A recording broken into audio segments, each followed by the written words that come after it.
विसाला post करणार. ते पहा मंडळी, काही लोक आज फिरायला चालले आहेत मतदान सोडून.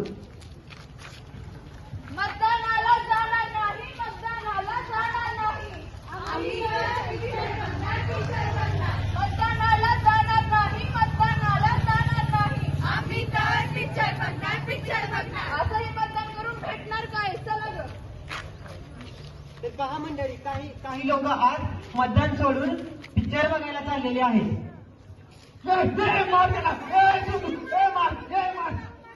मतदान आम्ही करणार नाही. मतदान करून काय होणार?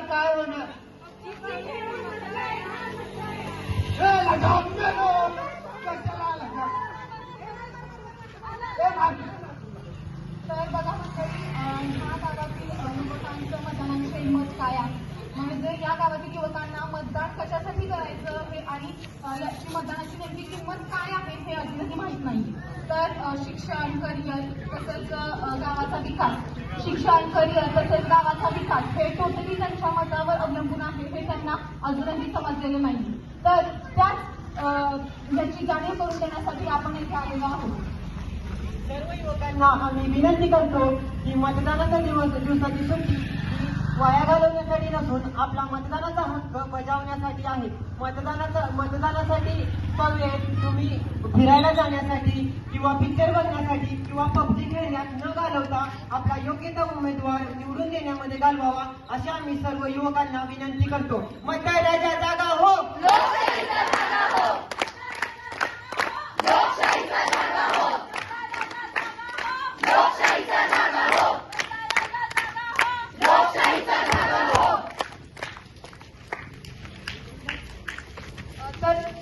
तर मंडळी, आत्ताच आपण युवकांचं मत जाणून घेतलेलं आहे. तर आता आपण घरामध्ये काम करणाऱ्या महिलांचं, की ज्या घरामध्ये काम करून घेतलेले असतात त्या महिलांचं मतदानाविषयी नेमकं मत काय आहे ते आपण आता जाणून घेणार आहोत. पहा, दिवसभर स्वयंपाकाच्या कामात व्यस्त असलेल्या आणि शेतामध्ये काम करणाऱ्या तसेच कामाला पिटाळून गेलेल्या या महिला आहेत. काकू, तुमच्या मतदानाविषयी काय मत आहे?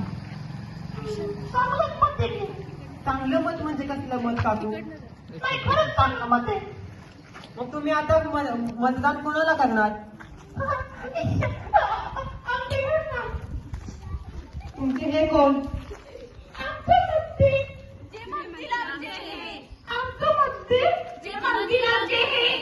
तर पहा मंडळी, या महिला त्याच उमेदवाराला मतदान करणार आहेत जे त्यांचे पती सांगणार आहेत किंवा कुटुंब प्रमुख सांगणार आहेत. आम्ही या महिलांना अशी विनंती करतो की त्यांनी स्वतःचं मत विचारात घेतलं पाहिजे.